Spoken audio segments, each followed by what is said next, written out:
Մենք բուրըն քննարկումներով վերադարձանք նույնիսկ։ Քննարկումները շատ շուտով նաև ձեզ էլ անմասն չենք թողնի հեռուստատողներ, դուք եք մասնակցեք մեր բուրըն քննարկումներին, քանի որ մայիսի 8-ին եւ 9-ին Աշտարակի դրամատիկական թատրոնում կկայանա պրեմիերա 42-24 ներկայացման պրեմիերան, ավելի կոնկրետ եւ այս ներկայացման մասին ավելի մանրամասն կզրուցենք մեր հյուրերի հետ։ Ներկայացնում սիրով մեր հյուրերին Գոր Մարգարյան, բեմադրիչ ներկայացման եւ Արտաշատի դրամատիկական թատրոնի Աշտարակի, դե կներեք, էլ ամեն անգամ 15 րոպե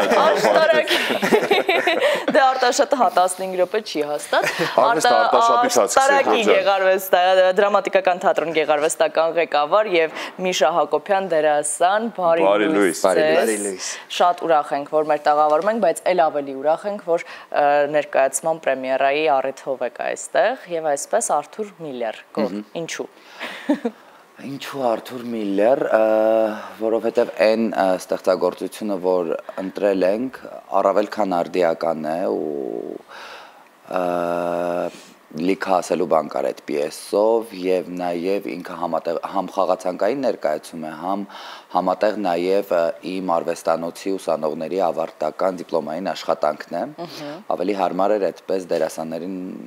ավելի հեշտ էր ցույց տալ, ավելի ընդգրկուն։ Ահա, եւ քանի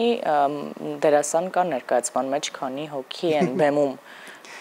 Մոտավորապես 10 հիմնական դերակատարները 13-14։ Իսկ ոչ հիմնականները 40 մոտ։ Վաու։ Ծավալ ունե լինելու։ Հա։ Հիմա գանք են մեր բուրըն քննարկմանը։ Քանի րոպե է տևում ներկայացումը։ 2 ժամ։ Ինչու։ Հավեսա։ Առանց ընդմիջման։ Դե ինքը բավականին ծանր թեմա է, թեման ցեղասպանությունն է, թեման հոլոկոստն է, այս պարագայում հրեաների ցեղասպանությունը, բայց այսպես ես մտովի ներկայացումը նվիրել եմ բոլոր ցեղասպանված ժողովուրդներին, քանի որ մինչ այսօր մենք տեսնում ենք ինչ է կատարվում, չի դադարում դա։ Ու խնայել ժամանակը նման թեմայի համար որոշեցինք այդպես չանել, մանավանդ որ ներկայացումը հետաքրքիր է, թե սյուժետային գծով, թե ասելիքով, որոշեցինք, որ այսպես ժամանակային չխնայենք, էլի։ Ինչ դերակատարում ունի ներկայացման մեջ Միշան։ Գլխավոր։ Ինչ ես անում։ Գլխավոր դահիճն ես, թե գլխավոր զոհը։ Չեմ ուզի շատ ճակերտներ է բացել, ինչպես Գորը նշեց, ցավոք այդ թեման արդիական է ու քանի որ իսկապես ռասայի մաքրման օրենքների մասին է ներկայացում այդ տիրողի իրավիճակի մասին է, ազգությունս էլ դեռ չեմ ուզի բացել, եթե իսկ սիրով հրավիրում ենք, հուսով ենք կգաք, այդտեղ կտեսնեք, բայց այո, այդ մի խումբ տղամարդիկ են հայտնվում մի սենյակում ու ինչ-որ մեկի համար դա հերթական փաստաթղթերի ստուգում է, ինչ-որ մեկը ներսում վախ ու կասկած ունի, գուցե սա դա չի, գուցե նոր ավելի սարսափելի բան է մեզ սպասում ու ես էլ այդ կերպարներից մեկն եմ, ով գալիս է ապացուցելու, որ մարդը չի մահացել ու ամեն ինչ դեռ շարունակվելու եւ հնարավորություն ունի, այո։ Եվ եկեք հասկանանք ինչպես են անցել այս բարդ եւ ծանր հոգեբանական թեմայի փորձերը, ներկայացման, պատրաստման փորձերը եւ դերասանների համար, եւ քեզ համար, եւ պատրաստումը ինչ process-ներ է անցել։ Իրականում սա իմ ամենաբարդ աշխատանքներից էր։ Ներկայացման փորձերը մոտավորապես 7 ամիս են տևել, ինչը նորից աննախադեպ է իմ պարագայում, քանի որ 1-2 ամսում մենք կարողանում ենք ավարտուն աշխատանքներ ներկայացնել, բայց սա մի քիչ 1-2 ամսում փորձերը ամբողջական։ Բովանդակությունը տևել է ընդամենը 1-2 ամսում են Գորին իմանալով հանդերձ, հիմնականում ինքը 1-2 ամսում է անում ներկայացումը, բովանդակության փորձերը տևել են 1 ամիս 19 օր։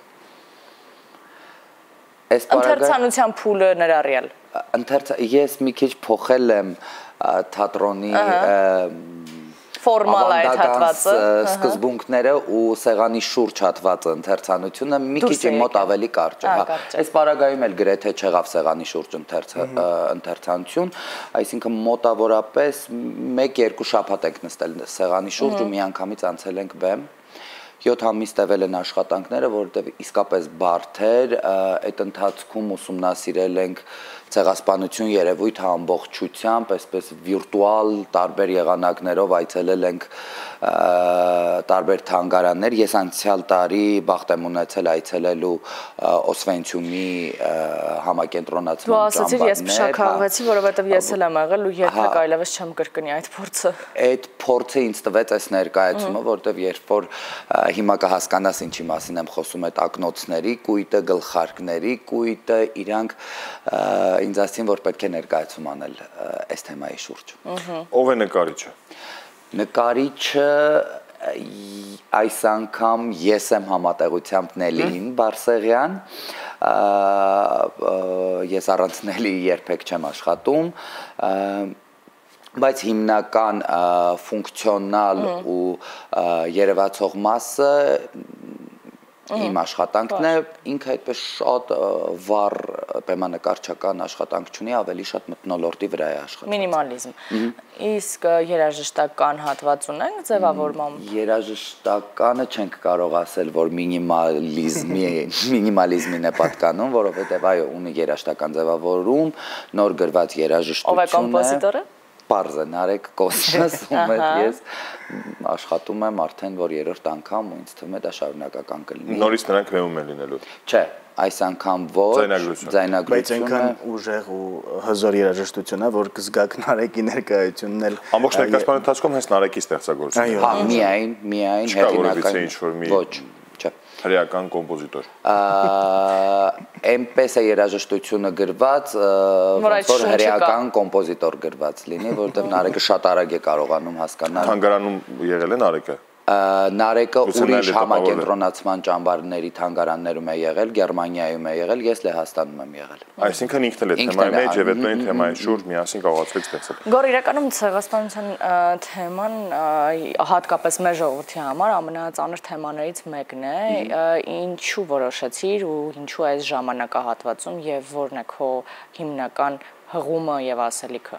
Ներկայացումը հենց ժամանակահատվածի մասին է, վերնագիրը կարծես թե հուշում է 42-24, ինքը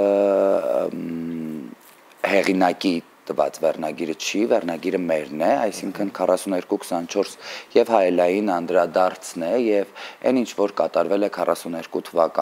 թվականին շարունակվում է 24 թվականին, մենք արդեն թեվակողել ենք 25, բայց բոլորս տեսնում ենք թե ինչ է կատարվում Գազայում, բոլորս տեսնում ենք թե ինչ է կատարվում Սիրիայում, մենք անցանք այդ ճանապարհով վերջերս, այսինքն ինքը անընդհատ շարունակվող թեմա է, որ հուսամ մի օր կդառնա ոչ արդիական ու ոչ այսինքն այլ աշխարհում չեն լինի։ Մեր համար թերևս ամենահասկանալին է, որ չպետք է լինի այլևս աշխարհում նման իսկ մտքեր կան ներկայացումը դուրս հանելու հետագայում փառատոնների։ Իրականում ես շատ կուզեի, որովհետև ներկայացումը մի շատ կարևոր հարցադրում է անում, ոնց է ստացվում, որ երեկվա սպանվողը դառնում է այսօրվա դահիճը։ Ինքը բազում հարցականներ ու բազմակետեր է թողում, հա, մտայնություն կա ներկայացումը փորձելու տանել տարբեր փառատոնների, որովհետև ինքը համահայկական չէ, համամարտկային թեմա է, այսինքն այդ թեման բարձրաձայնելու կարիք կա։ Եվ այդ այն թեման է, որ համահայկական, ինչպես դու նշեցիր, այնպես որ մեր թեմատիկա մենտալիտետի հասկացողության ընկալման հետ է, որ միայն հայը կընկալի կամ կհասկանա ցեղասպանության թեմա, որ ամբողջ աշխարհում է միայն նույն բառը մարդկության մեջ պատտվում։ Ընդամենը 20-30 տարի առաջ, 30 տարի առաջ Ռուանդայի ցեղասպանությունը նորից 1.5 միլիոն ժողովուրդ, հիմա կատարվողը Գազայում, այսինքն դա հարատև։ Չմոռանանք, որ հենց առաջինը մեզնից սկսվեց, հայերից սկսվեց։ Ինչևէ, հետաքրքիր է պոստերը կամ աֆիշը այս պարագայում ու մտահղացում է, որովհետև շատ հետաքրքիր է, ես տպավորված եմ։ Մտահղացումը հատկապես 42-24-ը, որ բերում էր դեպի ֆաշիստական այո, սվաստիկային, մտահղացումը իմն է դարձյալ, իսկ հետևի պատկերը մատնահետքեր են, մատնահետքեր են այդ զոլերով Զոլերը ծաղեր ենք հասկանում։ Չէ, զոլերը իրանց շապիկները, նկարը իրականում նկարել է հենց հրյա, ով գտնվել է Օսվենցիումում, ու այդ էքսպոնատը գտնվում է հենց Օսվենցիումում, այսինքն նկարը իրական է, իսկ վրայի այդ կարմիր, որտեղ այդ էմբլեման կա, մտահղացումը իմն է, իրագործել ենք մեր դիզայների հետ, Կլարայի հետ Մարգարյան։ Կոր ժամանակը քիչ է, շնորհավորում ենք նախ առաջիկա պրեմիերայի կապակցությամբ մենք ժամանակը գտնենք եւ առաջիկայում եւս կգանք անպայման դիտելու եւ ձեզ սիրելի հեռուստատողներ առաջարկում ենք անպայման բաց չթողնել, եթե ոչ պրեմիերան, ապա հետագայում արդեն խաղացանկային կլինի։ Այսօր եք խաղում ժամը 19:30։ Տոմսեր մնացել է այսօրվա համար։ Չէ։ Իսկ վաղվա համար։ Չէ։ Չենք հրավիրում ձեզ վաղը։ Չենք հրավիրում, բայց հաջողությամբ անպայման խաղացանքին հրավիրում ենք, քանի որ զանգեր ու նամակներ շատ կան, գուցե մայիսի վերջում մեկ հատ այսպես ավելացնենք, բայց եթե հետևեն խաղացանքին, Աշտարակի դրամատիկական թատրոնի խաղացանքին հետևենք, թե սոցիալական հարթակներում Instagram, Facebook, նրանք շատ ակտիվ են, հետևեք մայիսի վերջերը երբ կոնկրետ արդեն կտեղեկանանք պաշտոնական։ Եվ շատ կարճ նաև փորձենք այսպես ամփոփ ասել, թե ինչ նորություններ է սպասվում Աշտարակի դրամատիկական թատրոնին այս տարվա ընթացքում ինչ ունենք։ Նորություն արդեն ունենք, այս տարի արդեն մեր երրորդ պրեմիերան է, չենք հասցրել ուղղակի խոսել Լյուսիեն Լյուկը, որը բավականին այսպես մեծ արձագանք ունի, 7 րոպեն, աղջիկներս են խաղում եւ արդեն 42-24-ը թե ինչ կլինի հետագա 6 ամսում դեռ չգիտենք։ Մենք շնորհակալ ենք քեզ, որ դու այնտեղ ես, որ դու իսկապես այդ պատասխանատվությունը վերցրել ես եւ մեծ սիրով,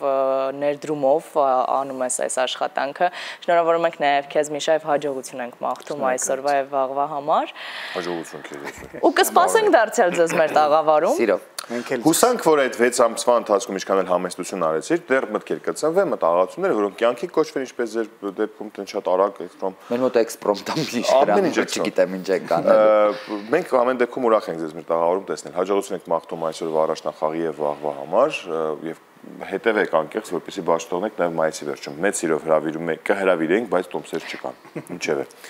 Ձեզ լավոր ենք մաղթում, հաջողություն այսօրվա պատասխանատու օրվա հետ կապված, իսկ մենք կունենանք երաժշտական դադար, ինչ ես ասում։